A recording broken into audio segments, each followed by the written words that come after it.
नमस्कार दोस्तों, आज के हमारे इस वीडियो में हम आपको के लिए जितिया व्रत की कथा लेकर आए हैं।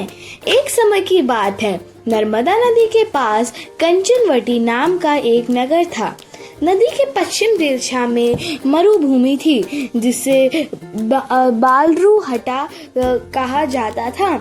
वहाँ विशाल पाकड़ का एक पेड़ था।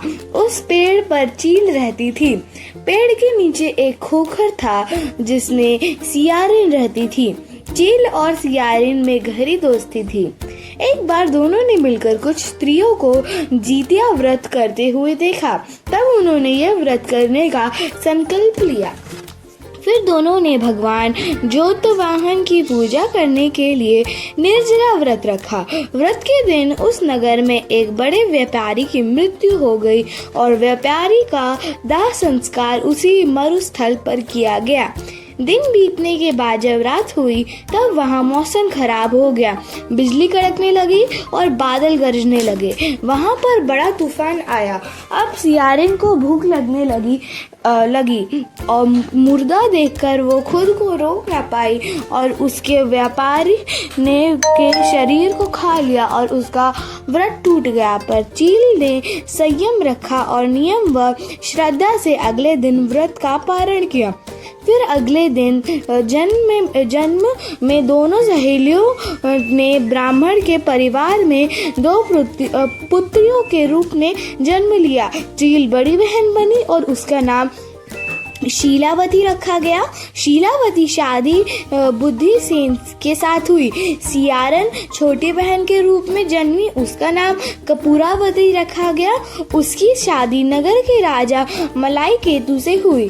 अब कपूरावती कंचनवटी नगर की रानी बन गई। भगवान चंतवाहन के आशीर्वाद से शीलावती के 7 पुत्र हुए, पर कपूरावती के सभी पुत्र जन्म लेते ही मर जाते थे।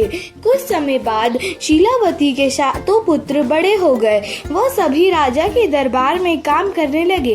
कपूरावती के मन में उन्हें देखकर ईर्ष्या की भावना आ गई और उसने राजा से कहा, शीलावती के सभी पुत्र के सर कटवा दिए और उन्हें 7 नए बर्तन मंगवाकर उनमें रख दिया और लाल कपड़े से ढककर शीलावती के पास भिजवा दिया।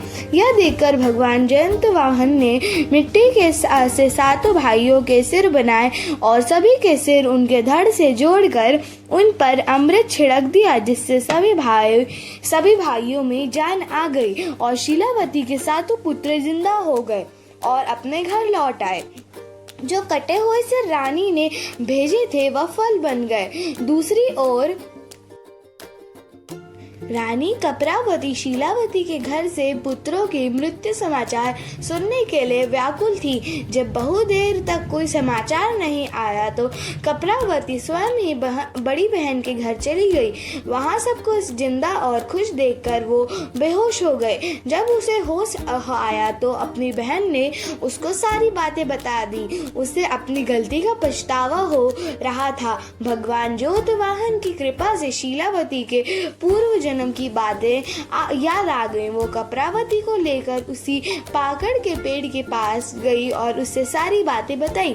यह सुनकर कपूरावती उसी समय मृत्यु को प्राप्त हुई। जब राजा को यह खबर मिली तो उसने उसी जगह पर पाकड़ के पेड़ के नीचे कपूरावती का दाह संस्कार कर दिया।